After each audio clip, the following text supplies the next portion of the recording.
I have two sisters, but I was the only one that ended up in foster care. And I really struggled with that. I had always grown up believing I was the least favourite child, and being the only one in foster care was confirmation of that to me.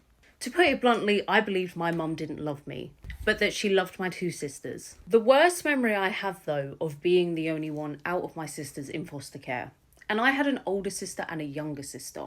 Very much middle child syndrome over here. The worst memory I have, though, is going to my mum's while I was in foster care. I hadn't seen my mum in many months. I wanted to see her. I had this weird thing, bear in mind I'm a teenager. I had this weird thing where some days I would want a relationship with her and other days I wanted nothing to do with her. So me and her had been planning to see each other for a while, and she said I could come to the family home. And she said both my sisters would be there. Now, I'll be honest, I wasn't looking forward to seeing my sisters because I hadn't seen them in so long. And I felt like me and my mum wouldn't be able to talk properly while they were there. But of course, it's not my house anymore. It's my mum and my sisters. So they're going to be there. I couldn't say kick them out like I got kicked out.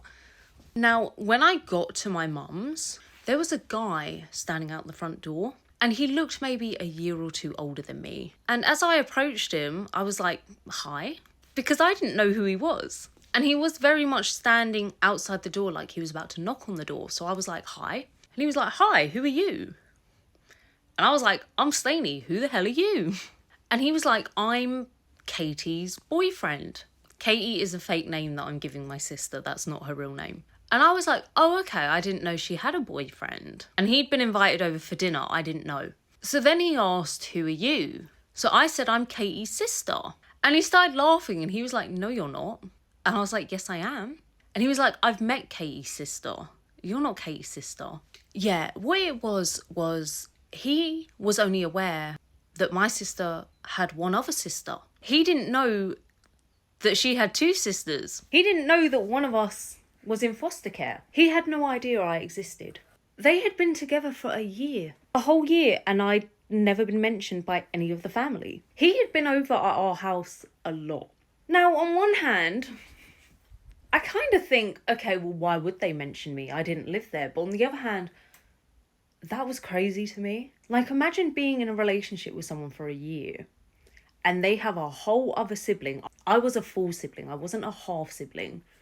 Imagine being in a relationship with someone for a year and then you find out they have a sibling that you had no idea existed. I turned around and left. I didn't go in the house. I left. And I'm not going to lie, all evening I was waiting for my mum to ring me and apologise because I assumed that this guy must have gone in the house and said, I was just talking to a girl who's claiming to be your sister. I don't know if he did or didn't, but I didn't talk to my mum for a couple of months after that. I was devastated. I couldn't believe no one has mentioned me in a year. I don't exist. Anyway, I'm over it now because I'm a grown adult. But that really was horrible at the time.